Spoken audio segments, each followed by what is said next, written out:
people you're talking about, they spent money on white women. They set up bars and they went playing pool and golf for $1,000 a hole, and they were known to make millions and millions when there wasn't no high taxes, and they were not hindered by white America. They were allowed to see the white America has completely closed all the doors on me. I'm not allowed to work in America, out of America. I was stopped right in my prime just when I started making money. So you can't compare me with nobody like Joe Lewis or nobody. If you are black, if you are brown, if you are indigenous, and if you are poor, this system is rigged and it is worked to the core, and we gonna unbreak it. That's it. And that's all.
That other kind of socialism that revolutionizes the workplace, brings democracy to the workplace for the first time. So that's one way. And then the other thing is, in my more optimistic days, he's such a perfect endpoint of everything that is toxic and dysfunctional about the United States, about capitalism, about the 80s, that maybe this is the final sort of disgusting burst before we evolve or change to something better.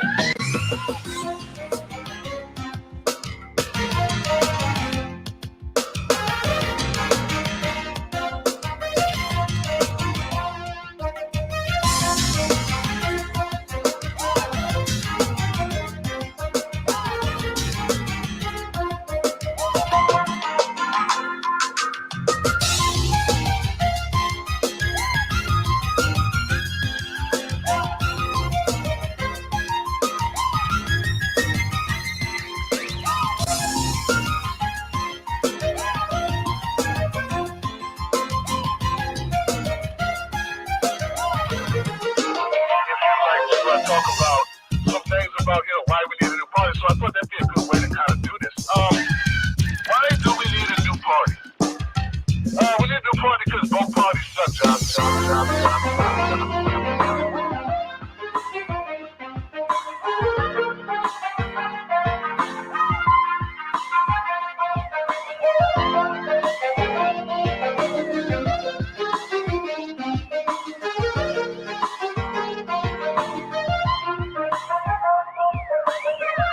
What are they talking about?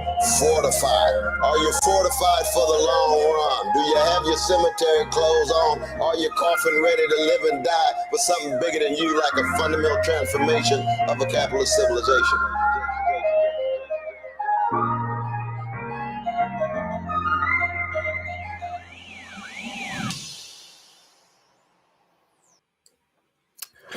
Hello, everyone, and welcome to the Radical Democracy Show. I'm your host, Kamali Rose. Thank you so much for joining us tonight. We just premiered our interview. We did a live premiere of a great interview, really great, just deeply informative, insightful conversation with Professor Christian Chun, PhD, associate professor of applied linguistics at University of Massachusetts, Boston. If you didn't see that already, you can open up the description box below if you're watching this on YouTube and check that out. You'll find a link to that interview there. Like I said, it was just a deeply informative interview, and I really want to thank Professor Chun for joining us. he's just incredibly knowledgeable, and he's a very, kind, compassionate leftist who is, has a mission of trying to build solidarity on the left and across, all working people and poor working class people. And I really admire that. And so it was just very enjoyable to get to speak with him.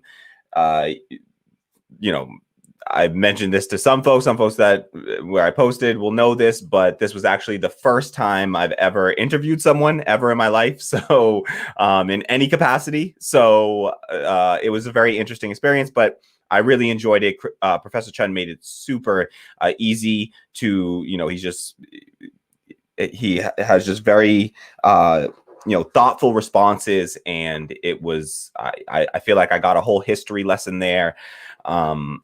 These are really important issues. And I just want to say to anyone, if you're just joining us and you haven't done so already, please hit the like button down below, subscribe to the channel if you're not already subscribed, and hit the share button, share this out on social media to help us grow the channel and spread the word. And so appreciate that. Also, if you can afford to do so, and only if you can afford to do so, please support the show and support independent Black left media and democratic workplaces, as Professor Chun discussed in there. If we want to actually bring about a anti-capitalist, a post-capitalist socialist society, we need to do so through building democracy in the workplace. If you believe in democracy, let me just put it to you like that. If you believe in democracy, the first place we would institute it is in the workplace, where the majority of adults spend the majority of their waking lives, right? So that's, if you really believe in democracy, that would be the first place that you would implement it. And democracy just being one worker, one vote on all major decisions, who gets to work, where to work, how to work, when to work, and what gets done with the surplus of that labor, most importantly. Because as we see in any economic system, whoever controls the surplus of the labor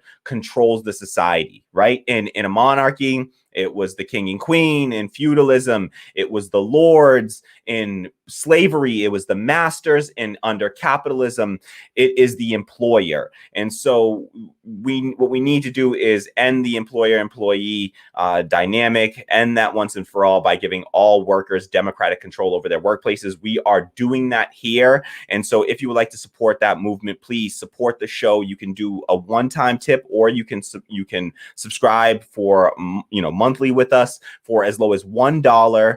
And you can also, if you're already on Patreon, you can also find us on Patreon at patreon.com/radical democracy.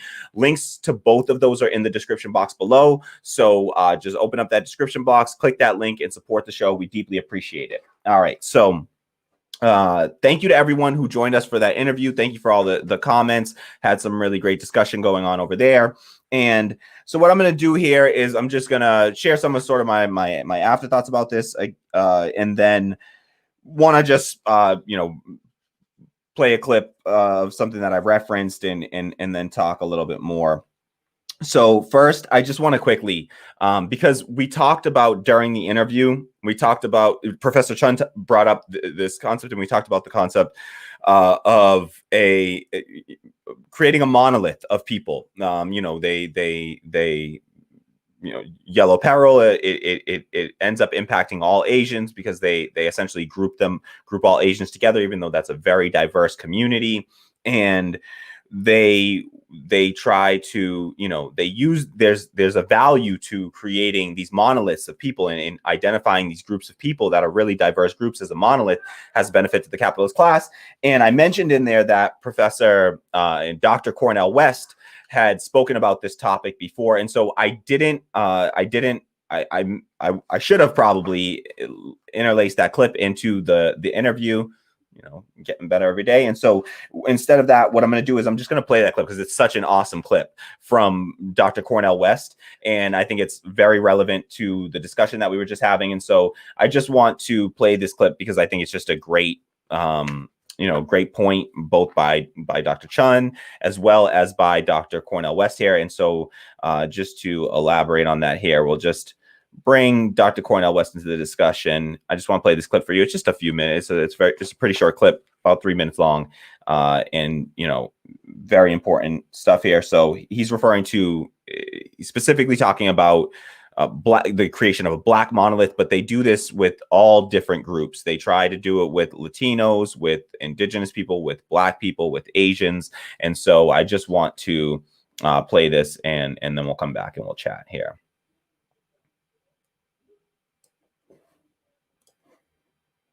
That means you got a textbook understanding of a classic. That means you haven't dug deep enough.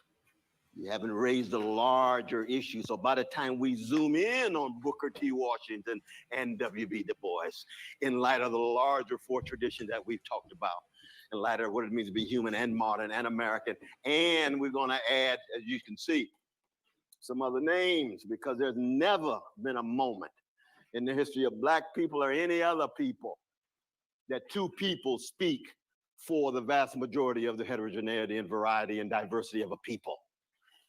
Never, ever, ever.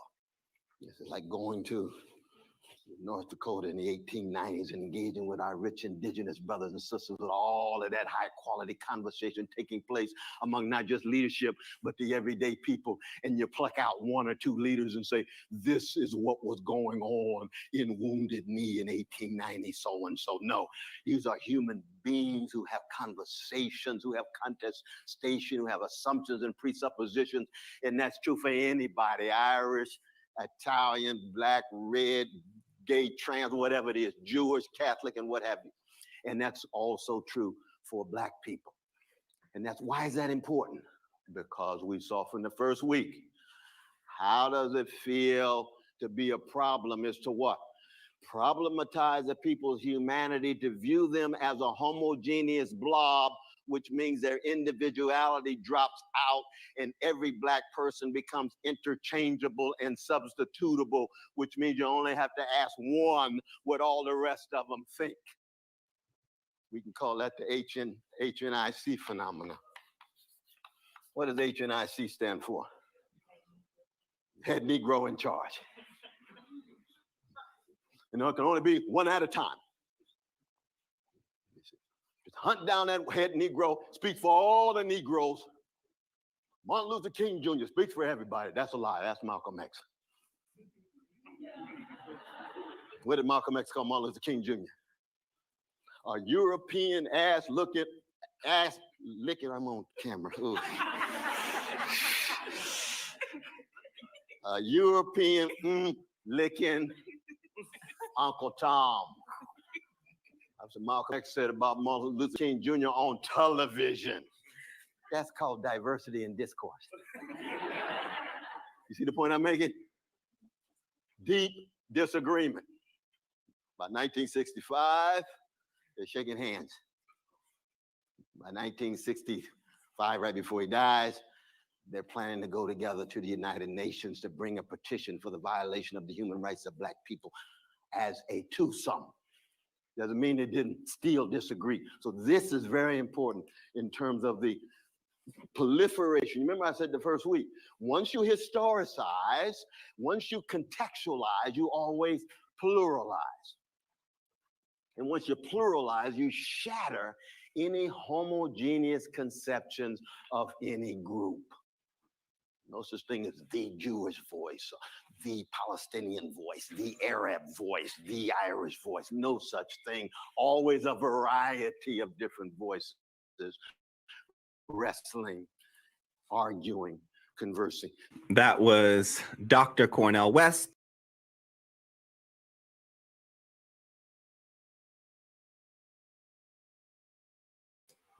All right, so that was, as you see me saying there, that was Dr. Cornel West there. And, you know, just I thought that that was a relevant, you know, very relevant to our conversation. And it also sort of connects in with the idea of the, you know, the model minority versus the problem minority. And Cornel West in that clip, he talks about, you know, they by first you make a monolith of a people, and then you problematize those people. You problematize their humanity, right? Just their shared humanity, their existence is a problem, right? They did this to Black people, to indigenous people. As America's true original sin was the genocide against the indigenous peoples of this land, and they problematize these communities, and then they'll do it during Yellow Peril. They will problematize the Asian community. They're going to get you sick. They do this with Latino immigrants, right? Donald Trump's rhetoric, he said they were dirty, and all the other stuff. He said they're bringing crime, they're rapists, they're criminals. So they problematize the people. And I like that he talked about, you historicize, contextualize, and then pluralize, which is something that I thought Professor Chun did incredibly well during that interview as well, is to connect these things both to the history, but then also, in the context in that history, and then carrying that forward to the current moment, and also never losing sight of the fact that these are, diverse sets of people, that we're talking about, and to recognize that individuality. We're socialists. There's a difference between individualism and individuality. Individualism is just the idea that, you're on your own essentially, and you just lift, rugged individualism for the poor is what they believe in here. It's just, you're on your own, pull yourself up by your bootstraps, that sort of rhetoric. So I should mention, before I continue on, actually, I just want to quickly mention one thing. Today is, all right, we'll get to that. We'll jump in there. We'll get to that shortly. So, I thought that there was, overall, I think that one of the things that I still worry about is that, even though, and we sort of touched on this a bit, Professor Chun touched on this, that I asked him about the Biden administration. I specifically asked him about the rhetoric, and I probably shouldn't have gone so specific to just the rhetoric, because I really meant to ask him about not just the rhetoric, but the policy of the Biden administration, and if he thinks that would be have any, be different than what we were getting under the Trump administration. And sadly, I worry that it's not going to be much different. I think that the rhetoric, as Professor Chun pointed to there, I think the rhetoric is almost guaranteed to change. Nobody is as bad and as terrible and awful and grotesque as Donald Trump. The Chinese virus, the Kung flu, these really, it's just grotesque rhetoric and just xenophobic, racist rhetoric. And I think that, unfortunately, what we saw during the campaign and the debates with Joe Biden is that he had a very similar anti-China rhetoric that I think is a problem, not just amongst the Republican Party, but I think it's also a problem in the Democratic Party, because they are a capitalist party at their core. I think that it is very easy to sort of try to create a narrative, to try to create what Professor Chun talked about there, and we discussed a distraction. It's a distraction from the failures of capitalism and things that are hurting us here and workers abroad, right? And so if we can just, give you some other person, and Trump and the right wing are very good at doing this, but we got to recognize when it's happening amongst the, sort of on the left, what people will call the left, what some might call the center, and we have to try to combat that rhetoric, right? So one of the things that Biden did during the campaign was he attacked Trump on China, not from the left, but from the right. He actually said, "Oh, Trump, you're not tough enough on China. I'll be tougher on China." And I think that sort of rhetoric is just, it's made to be a distraction to all of us, and we need to recognize it as such, and know how to sort of see through the fray, so that we don't get lost in that rhetoric. And you see it in things like I come out of the tech industry. I hear it constantly that they'll talk about how China is not just stealing jobs, but they're stealing our intellectual property, right? These Chinese spies are stealing property. There's a Chinese woman that's being like held in Canada right now. I mean, I think she's still being held there. She was being held for months, about a year ago, I think. And she was being held because she was a Chinese spy that was stealing, company, corporate secrets and company secrets. And the reality of this is that, one, all countries do this. Let's be real. I don't want to whataboutism, but let's be real. All countries are doing this everywhere. The U.S. is doing this everywhere they can. Our CIA, our FBI, they're doing this in every which way that they can, right? And so we know that that's already the case. But also, a lot of the IP that China has gotten from the U.S. was through the free trade deal agreements, the so-called free trade deal agreements, like the TPP and and other trade deals, not with China specifically, but NAFTA, of course, did something similar. But in the TPP, part of that and part of these trade deals is that China negotiated that, okay, well, listen, we're going to allow your businesses and we're going to allow your businesses to come over here to exploit our low wage workers, right? So that we can, we pit one worker in one country against a worker in another country. And they so they'll say, listen, all right, we'll come and we'll allow you to come over here as a deal, as our agreement. We'll allow U.S. capitalist corporations, privately run corporations, to come over into our country and to do business here in China. And let's be real, China is the fastest growing economy of the 21st century, right? There is no one's close, right? I mean, they're growing right now in the midst of a pandemic because they handled it so well once, for one. As much as they call it the Chinese virus, few countries have handled the virus better than China. They have about 5,000 deaths in China. They have 4 times the population of the U.S. They have 5,000 deaths.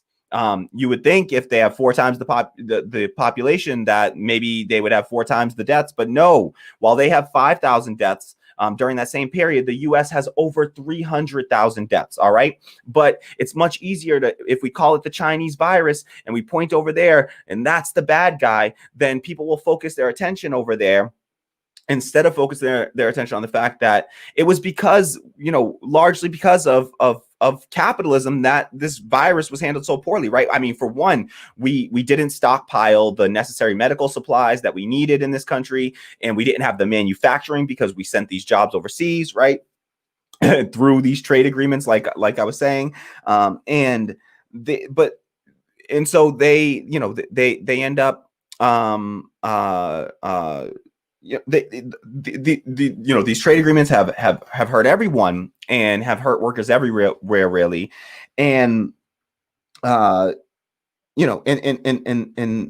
what they do is they're just trying to point the blame somewhere else instead, so you don't focus on the fact that the U.S. just handled this virus really poorly. And let's get something right. Let's be real here. Like, they did this. We talked about it with Professor Chun. They did it with the Spanish flu. That was the 1918 pandemic. They did that. They called it the Spanish flu.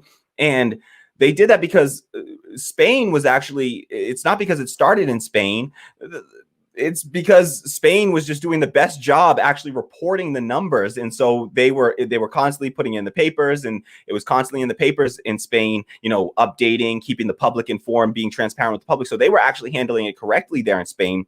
Meanwhile, the US was just trying to shift blame elsewhere. We don't call it the Kansas flu or the American flu. So the idea that it's necessary or helpful in any way to label these viruses as if as if it matters which country they happen to first be discovered in. It doesn't even necessarily mean that that's the first place the virus actually, that's where the virus truly originated. It can just be that that's the first place that the virus was detected. We have a global economy. People travel all over the world. We now know that the first first coronavirus COVID cases in the US weren't in February and March when we first heard about it, but actually all the way back in December, the CDC has confirmed. And so who really knows and who really cares, honestly? What is the value of labeling this? And the reality is the value is in distracting us, dividing us, causing us to try to fight amongst ourselves, the working class people fight amongst ourselves. They divide us along all these arbitrary lines, right? Black, white, Asian, Latino, Muslim, Christian, gay, straight, trans, cis, man, woman. They try to divide us along as many different, immigrant, native. They divide us along as many arbitrary lines as they can, so that they can divide and conquer. And I thought that Professor Chun did a really great job of highlighting that and showing how that happened. So, yeah, I just want to say, yes, we gave away our IP in those free trade agreements, but the rhetoric, and Biden's rhetoric, unfortunately, as we saw, and you can see if you don't believe me for some reason, of course, here's an article from the Atlantic where they say, this was published on April 20th, 4/20, 2020, and this was a month after the pandemic, the lockdowns began. And they are, this is in the Atlantic, and they say the utter futility of Biden's China rhetoric. The Democratic candidate tries to out-hawk Trump, but trying to beat Republicans at their own game is pointless, even dangerous. And you'll see in the article, they go on to say,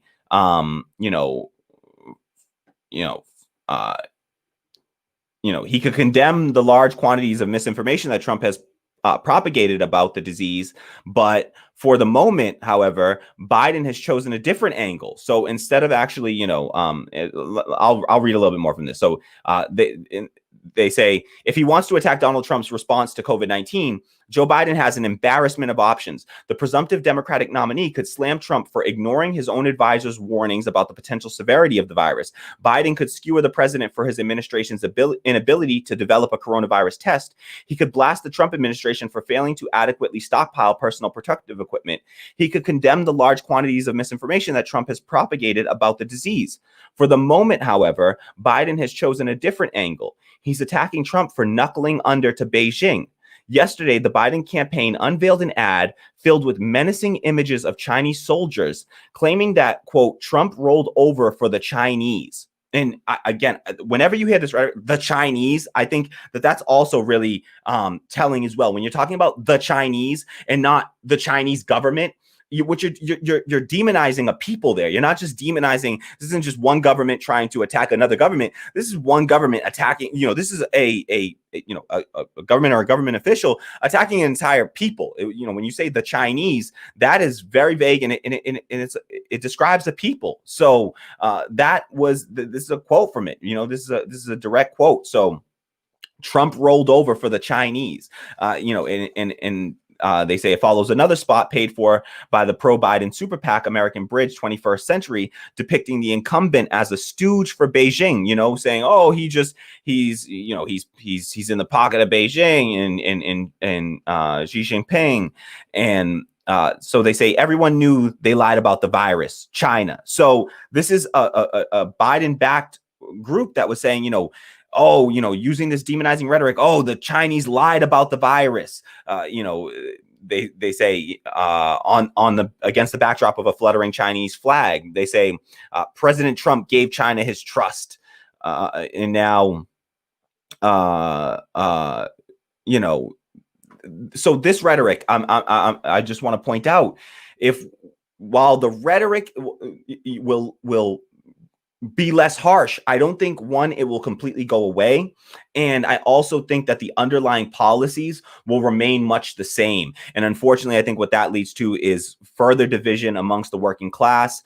And I think that this will be more effective, unfortunately, under Joe Biden, because I don't think there's the same outrage when Joe Biden uses the anti-Trump rhetoric as when Donald Trump uses anti-China rhetoric. I think people are more quick to call him out, call him a racist, some things like that, xenophobe. But with Biden, he's given a pass on this rhetoric often, and it's not discussed enough. And so we do try to focus on that and call these things out, because we need to make sure that we are not just blaming the Republicans for everything. We got to recognize that the Democrats are also complicit in some of this, and capitalism at large really is the issue. And I love that Dr. Chun really dug into this interview and connected, showed that important intersection between race and class, and how those two overlap and intertwine and are inseparable, really. You cannot separate race and class. They're too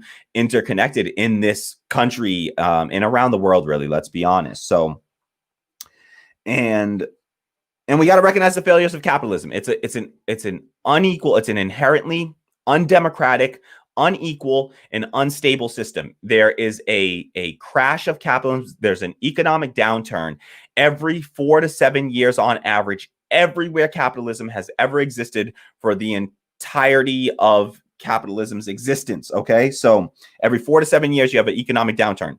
Just look at the past 20 years of this century, right? In the 21st century. Look at what's happened. In 2001, we had the dot-com bubble. In 2008, 2009, we had the housing recession. And then here in 2020, what they're calling the COVID recession or the COVID depression, even though the recession actually officially began before we even knew that COVID, had come to the United States. So, and well before the lockdown started, the recession began. So this is, that's three economic downturns, serious economic downturns, 3 serious ones. This one, the current depression that we're facing, worse than anything in the history of the country. And that's 3 in 20 years, in just the first 20 years. Do the math out. That's one about every 6.5 years. So that's right on cue. And we got to recognize this and realize this, because human beings have lived with viruses the entirety of humanity, right? We've lived right alongside viruses, and we know that these things exist. It doesn't matter whether it comes from, whether the first case happens to originate in China or the US or Africa or Guatemala or Canada, England. It doesn't matter where the virus first happens to originate. That doesn't matter. We live in a global economy. People are travel all over the world. We're too interconnected. We need to recognize our interconnectedness through this. Really, it should be what we're focused on, is how interconnected we are, and realize that we live with viruses. We should prepare for these things. These are not surprising things. We stockpile oil and weapons in this country at massive cost to taxpayers, preparing for wars that may and should never happen, right? We are willing to spend, we spend nearly $1 trillion a year. Our military budget is larger than any other country, larger than the next 10 countries combined, most of whom are our allies. And we have, we spend, $750 billion a year at this point, funding, our military, building weapons that will hopefully never be used. And instead of that, but we don't stockpile masks, gloves, ventilators, the things that we know we're going to need. I mean, we knew there was a Pentagon report where they said, listen, we're living with coronaviruses. This came out years ago. This was in 2017. Said, listen, we're living with coronaviruses. These things keep on happening. This is COVID-19, not COVID-1, right? There's been a lot of coronaviruses before this, right?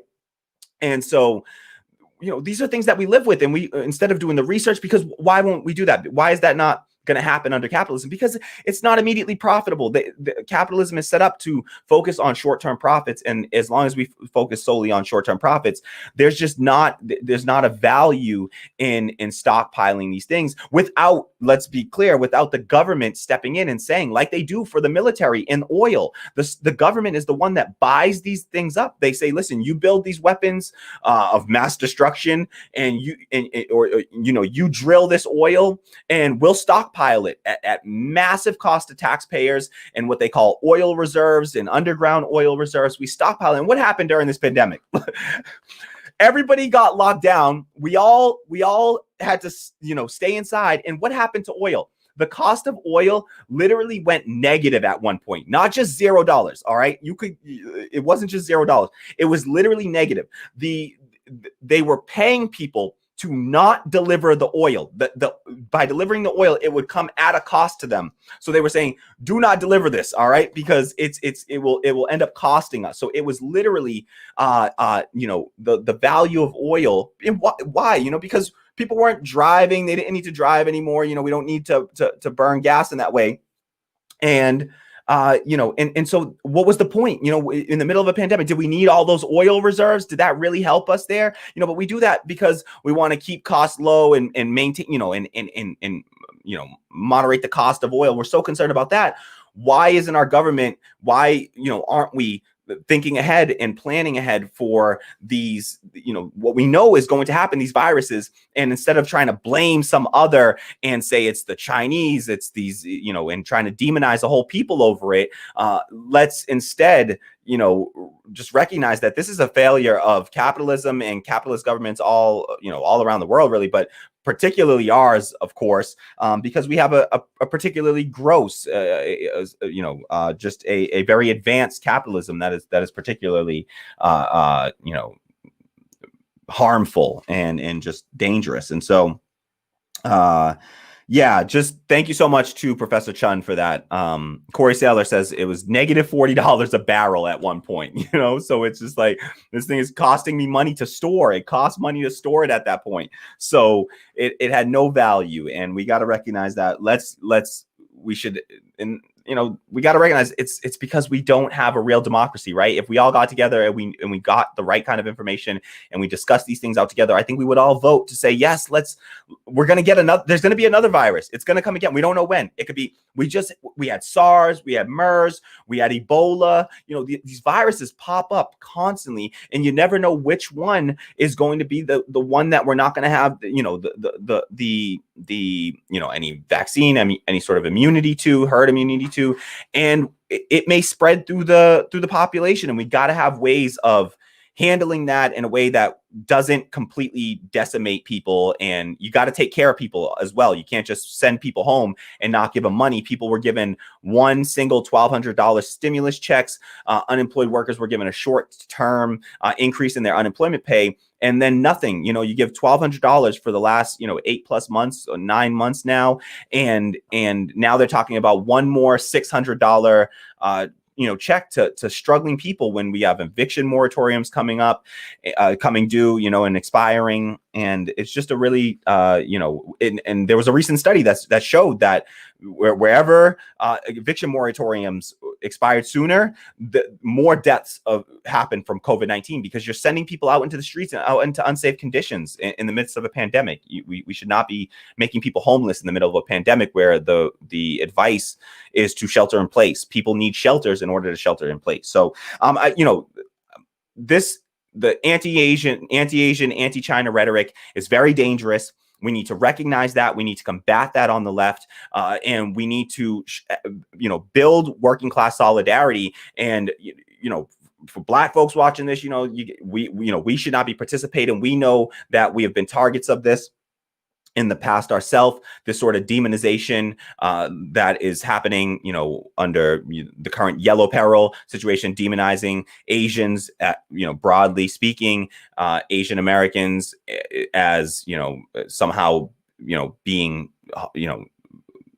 sick and infectious and contagious, and demonizing a whole people. And we know what that's like and what that does to a people. And so we should, make sure that we're standing in solidarity with our Asian comrades on this issue and fighting back and saying, no, right in there alongside the Black Lives Matter movement and all of our movements, we need to include all these things. And what I really think and what I really advocate for, and unfortunately didn't get a chance to ask Professor Chun about this, was, I advocate for a general strike. I think that we need to build a working class solidarity and unite around a general strike in this country and demand that we get, a real stimulus to people, something along the lines of at least a temporary, basic income.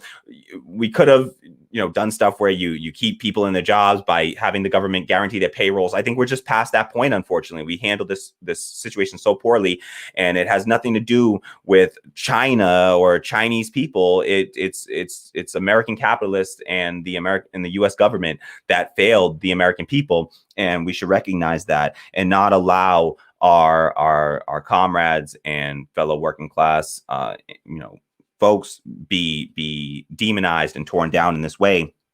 And I thought that was what was important about what Professor Chun said is that, they apply these labels almost in a wanton way. I mean, they very precariously. You can, one day you're the model minority, the next day you're the Yellow Peril. We can't. There are certain subset of people that they because with the model minority, how does that play out? It's like, that's that rhetoric where it's like, oh, you know, Asian people are smarter, they're more hardworking, they're better, you know, they're more disciplined, right? Versus these lazy, you know, with the problem minority, the Black people, they're just lazy, you know, they're late, you know, the people that literally were slaves in this country and literally built this country for free, they can now turn around and label somehow as a lazy people, right? And they'll just as easy as they'll apply these, you know, positives labels to a group, they will just as easily take that away and apply a dangerous, harmful label. And so we can't, when we're the in group, we got to recognize that and not allow that to happen, and not allow ourselves to be divided just because maybe it's playing in our favor, right? Oh, you know, that rhetoric around Asians being smart. I mean, I was in the tech industry. You're more likely, you know, it affects the hiring process. As a Black, you know, Black people represent there's 2% of the tech industry is Black, even though 13% of the country is Black. And there's already a whole systemic set of issues that prevent people from even getting to the point of being able to get the education that they need. But if you are even able to achieve the education, just in the hiring process alone, there's so much discrimination, and the model minority myth can sometimes play out in favor of Asians in that case. And I think that it's important for those people that have benefited from it to speak out against this and to show solidarity with other peoples and say, no, you know, we're going to combat that model minority myth. I honestly think that Andrew Yang there was an interview that he did. I think that he kind of did it during the campaign. I liked, you know,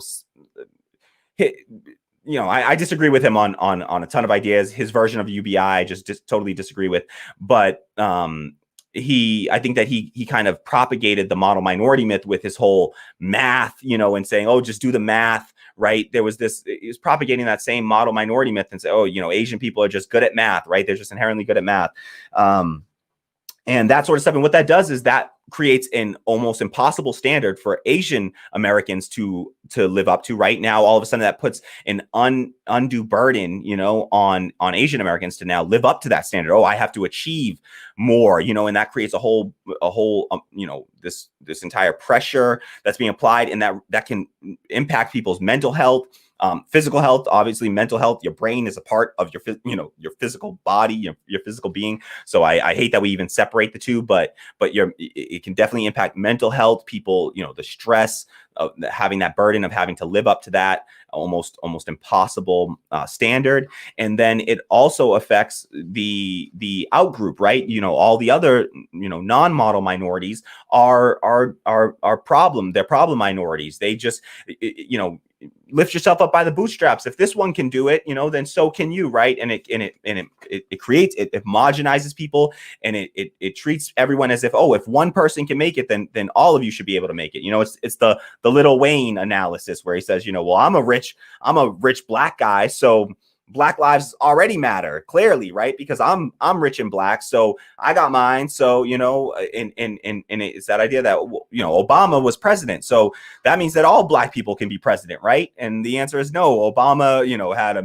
middle class upbringing, white mother, you know, grew up in Hawaii, private schools. You know, those things are important. You know, he went to Ivy League colleges. That is not the case for most working class people, not just Black people, but poor white people, poor Asian people, you know, poor indigenous people. That is just not the case. The majority of people in this country are not college educated. And we need to recognize that and understand the class dynamics at play there and how that impacts us. And you know, the thing is that the rich and the wealthy, they are very much aware of the class war that is raging on in this country and around the world. And it's unfortunate that the working class is simply not. We don't have enough of a class consciousness in this country, unfortunately. And I was a victim of that, you know. Just a few years ago, I was essentially a neoliberal, and I just didn't have this analysis. And it wasn't until things just started getting really bad here that I started paying close enough attention to really understand this. So, all right, and I something else that I didn't get to mention with Professor Chun that I think is also just something relevant to this is that I do think that one sort of glass half full maybe out of this. I don't think so. as somebody that's not, as a leftist that's not overly excited about the Joe Biden administration. I'm certainly glad. I'm very excited that the Trump administration is over. I couldn't be happier that Trump is gone, but, not terribly excited that, Joe Biden is coming into power. I just don't think that that his policies will meet the moment, this sort of return to normalcy, go back to the Obama years. I just think that is what led us to Trump in the first place, and to this kind of economic, destruction and catastrophe and health catastrophe. And I don't think that this is simply, and I don't think that the COVID, crisis, the way that it was handled is totally on Donald Trump. I think that it was a not just a failure of Donald Trump for sure. He certainly exacerbated it, but I think that it was also a failure of American capitalism at large, and we should recognize it as such. All right. Oh, so one thing that, so I was just mentioning the one thing that I didn't, I also didn't get a chance to ask Professor Chun, but I thought that was a unique, something interesting, is just that I wonder if there was somewhat of a backlash, and if Trump's anti-China, anti-Asian rhetoric may have actually backfired against him, because in this last election, according to exit polls, I don't have the stats to put up on screen right now, but I have them here in front of me. And according to the exit polls after this last election, the largest increase in voter turnout from 2016 to 2020 was amongst Asian Americans, actually, and it was by a mile. I mean, the black vote increased by 11%. It was an increase from 17 million to 19 million people voted. 17 million voted in 2016, 19 million voted in 2020. I think that the increase in voter turnout was also impacted by the fact that we had mail-in voting, which we should just have universally, of course. But the black vote increased by 11. It was an 11% increase for black voters, increase of 2 million people. There was a 63% increase for Latino voters. That was an increase of 8 million, very significant, from 12 million in 2016 to 20 million in 2020. That's what, concentration camps on the southern border will do. And I'm glad that they were able to, respond to that in some way, in some way through this turnout. And then but the most significant was the Asian Americans, and it was by just a staggering number. They increased voter turnout. There were 1.1 million Asian Americans voted in 2016. 1.1 million voted in 2020. 4.7 million voted. That is a 327% increase. That is 4 times the number of people that voted, and that's incredible. And I think that may have been due to this, that anti-Asia rhetoric. So that was really interesting, and just something that I wanted to point out. All right. So that was all that I had, and I just wanted to add there just my follow-up. Really great interview with Professor Chun. I really enjoyed it. So grateful that he came on and spent that time with us to help us to better understand these really, really critical issues, and just thank him so much for that. So if you haven't done so already, please hit the like button, subscribe, and share. And if we have any comments that we need to get to, I'll check out and see. And just thank you to everyone. Really, thank you to everyone for joining and making that first Radical Democracy Show interview what I consider to be a great success. So thank you so much to everyone for joining us, for chatting. I really enjoyed the chat during the interview. It was really engaging. We had one of Professor Chun's mentees in there that was very engaged in the chat, and that was great to see. Tammy says corporations collect and sell our data too. Yes, that is also very important, and that's they do that. There's this unseen labor that not Americans, all people are doing, that just the sort of working class everyday people. We are doing this unseen, unpaid labor of giving our data away. We carry our phones in our pockets. They're tracking our locations. They track every website that we visit, every button we click. as a software engineer, I'm very familiar with this. There's software that you can add. It takes 5 minutes to add it to your website or less. And with that, with in literally a couple of minutes of work, you can suddenly be tracking every click on every button on your website, where people's mouses are hovering over.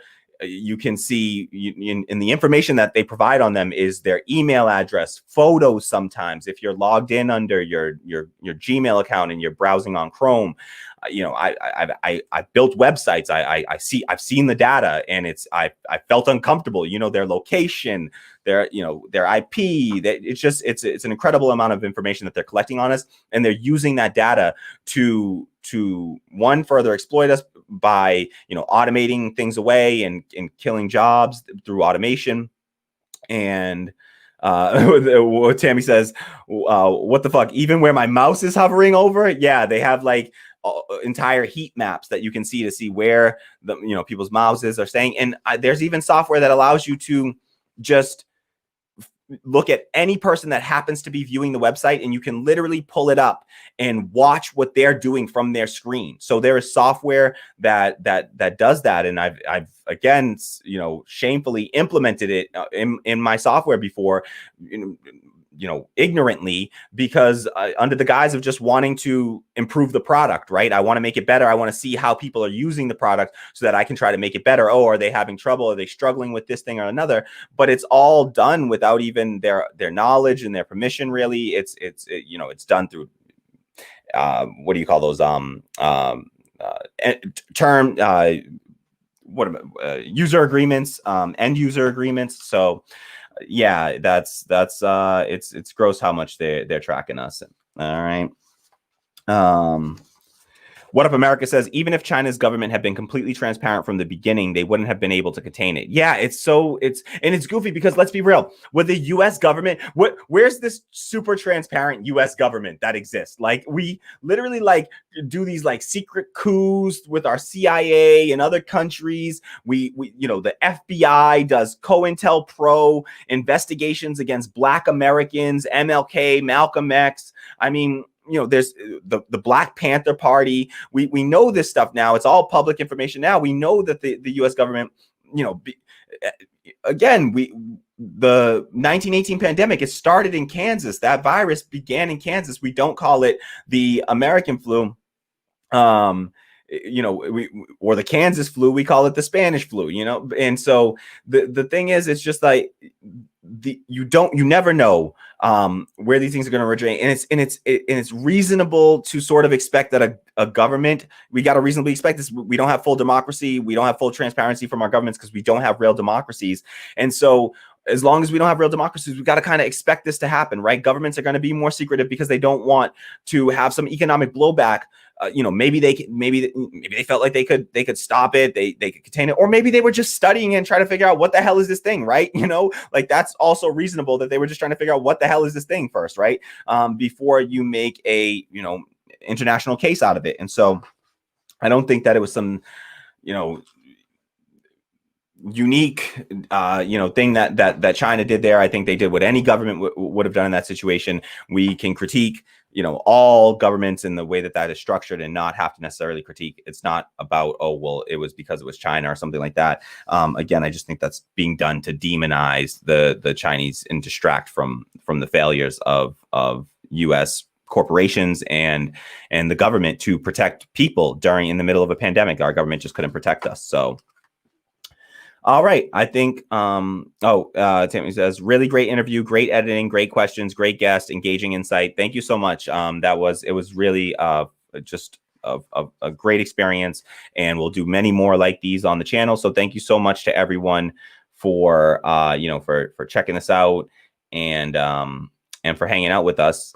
Corey Saylor says they overcharge too. You thought the healthcare industry was bad. Sometimes the Department of Defense will spend $2,000 on some screws. Yeah, they did an audit. They had the Pentagon audit themselves, and it might have been the Department of Defense that did an audit. They did an audit on the Department of Defense, and maybe that is the Pentagon. And I think that is the I'm ashamed right now that I'm not aware. They might be the same thing, actually. But the Department of Defense they did an audit on the Department of Defense, and it was a self-audit, and they found that it was like $1 trillion of waste, something absurd. There was like $1 trillion of waste they found, and they just didn't release the report. The report. They were just like, oh, what did that say? Oh, really? Oh, okay, yeah. Let's slide that one into that drawer right there, and we're all set with that. Yeah, so they did an audit themselves, and they found that they were wasting massive amounts of money. Some money just literally disappeared. There was like $1 trillion that disappeared. Okay, the Pentagon is the headquarters building of the United States Department of Defense. So I was correct. It is, they are one and the same, essentially. And Corey Saylor says it's because they have to show profit gains at the next shareholders meetings. The corporate system doesn't incentivize long-term investment. Exactly. That's why we don't get, people manufacturing and storing, protective equipment, personal protective equipment, things like that, or doing the research, right? We knew that we lived with coronaviruses. There were reports that said there's dangers in these coronaviruses. We should study these more, and we just didn't. No private company is going to do that because what's the profit? What's there to sell off of that? If you can't sell, if you can't make a profit off of that, it's just not profitable.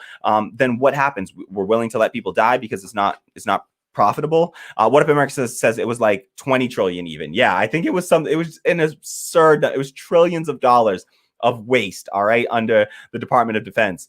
And we're still just giving them, $1 trillion a year, essentially a $750 billion budget every year, even though they just waste the money in building these weapons that we don't need. We don't need more bombs. We need masks, gloves for healthcare workers. They're out here giving Joe Biden and Kamala Harris the person of the year when we had healthcare workers on the front lines, literally dying from this virus, trying to take care of people. And so I think that healthcare workers should be the person of the year, not Joe Biden and Kamala Harris, who haven't even done a single day's work in yet at this point. So, please, to everyone, if you haven't done so already, hit the like button down below, subscribe, and share. I wanted to mention at the beginning of the stream, and I didn't. I forgot. I apologize. I just wanted to mention that today is International Day to End Violence Against Sex Workers. So, today is the International Day to End Violence Against Sex Workers, and I just wanted to make sure, to share that with folks, make sure everyone's aware of that. And we should absolutely be doing everything that we can and working in solidarity, with sex workers. Sex work is work. These are workers like any other. Unfortunately, they do not have the same protections as other workers in this country because we've carved them out as a separate class of people. Even during this pandemic, the CARES Act carved out a special exception that said that that stimulus payment could not go to people engaged in sex work. So it allowed, it extended unemployment benefits to every type of gig worker and independent contractor except sex workers. All right. And that's really terrible. It's horrendous. And it does direct harm to sex workers, and we should be aware of these things and speak out against them publicly, and support sex workers publicly, and they deserve to be protected from violence like any other person, and deserves to be protected from violence in this country, especially any worker. You definitely deserve to be protected from violence on the job. You certainly should be protected from violence there, and we should be doing everything that we can to do that. What can we do to make sex work safer, and what could we do? Number one thing that we need to do is to decriminalize it, right? We should decriminalize sex work. And I would honestly be in favor of, full legalization of sex work in the case where sex workers were able to, were supported, were funded, and were able to form collective, democratic worker cooperatives, sex worker cooperatives, so I would want them to be able to form worker cooperatives and to control the surplus of their own labor, because I just find it particularly gross if any one person, any other person that's not, actually engaged in the work is somehow profiting off of these people. I think that they should own, control the profits and, of their labor and control their own workplaces, and be able to work collectively, in a safer environment, out in the open, not have to be, out, in the shadows where you end up, that you have no recourse if somebody does something or, happens to transgress against you in some way. You really have no recourse because you were engaged in sex work, and they can threaten you with that, and that becomes dangerous to the worker themselves. So we got to recognize that sex workers are being targeted in this country as a unique type of worker, and we should stand in solidarity with them, not just today on International Day to End Violence Against Sex Workers, but we should be fighting for this every single day. In the interim, while we're fighting to decriminalize sex work, we should also be fighting for the immediate repeal of FOSTA SESTA. And so I just wanted to speak out on that and say my bit and do my part to just be in solidarity with sex workers and to recognize their humanity in this moment, and make sure that we support them in that way. So also shout out to X for contributing for the one-time donation on Coffee. X is also a recurring member on Coffee as well. So thank you so much to X for all of your support. Deeply appreciate you. Thank you so much, comrade. Really appreciate you. Enjoy. Thanks for being there for the interview as well, and for chatting in the interview. Appreciate that as well. Thank you so much, X. Also, and I meant to do this at the top of the show, I'm so sorry, but thank you so much. Big, huge shout out to Matt Miller. Personal, acquaintance of mine, and so big shout out to Matt Miller. Thank you so much, Matt. Really, really deeply appreciate that, for your support and for subscribing on Coffee for a recurring $5 donation. That is so helpful, so helpful. So just deeply appreciate your support. I know these are tough times for everyone, and everyone's stretched thin right now. So we can't thank you enough, and for your support. If anyone else would like to join Matt and X in supporting the show, please head over to coffee.com/radical democracy. That's ko-fi.com/radical democracy. If you're on Patreon, you can also support us over there at patreon.com/radical democracy. Links are in the description box below. Open up the description box, click those links, and support the show. Support independent Black left media, support democratic workplaces, which is what we are building here. We believe in democracy in the workplace, one worker, one vote on all major decisions: where to work, how to work, who gets to work, when to work, and what we do with the surplus of that labor. There is no surplus now. We need more funding before we have a surplus, but don't worry, there is some revenue there, and we all get to decide collectively what to do with it. So help us build workplace democracy by supporting the show. Thank you so much to everyone for watching, for hanging out tonight. We're at an hour, and I think we're going to cut it here. So thank you all so much for watching. Really appreciate that. Thanks once more to Professor Christian Chun for the great, very deeply informative conversation and discussion there on Yellow Peril and the model minority myth. I learned a ton. I mean, in just an hour, I learned a ton there about the history of it. And it was really, I really appreciated him sharing that knowledge. So CV says, woo! Thank you, CV. I appreciate that. I love the enthusiasm. Deeply appreciate the enthusiasm. All right. Thank you, CV. I wonder if that's the CV that I'm thinking that it is. Big shout out to CV if that's the CV that I'm thinking that it is. Shout out to my brother there, CV. All right. Okay, well, thank you so much to everyone for all your support. I'll check Coffee one more time before I go, just to make sure that I didn't miss any, because I did that last stream. I missed a donation, and I don't want to do that again. So I'll just give a quick check here on Coffee and Patreon. And all right, I think we're all caught up. Awesome. Well, thank you so much to everyone for participating tonight. Really appreciate you all. If you have any last thoughts, share them now. Oh, share them over there. If you have any last thoughts, but we'll head out now. And if you're watching this after the fact, just drop your thoughts in the comments, and I read all the comments, and we'll try to respond to everyone. If I don't get to your comment, don't take offense to it. I definitely read it. I promise you that. All right.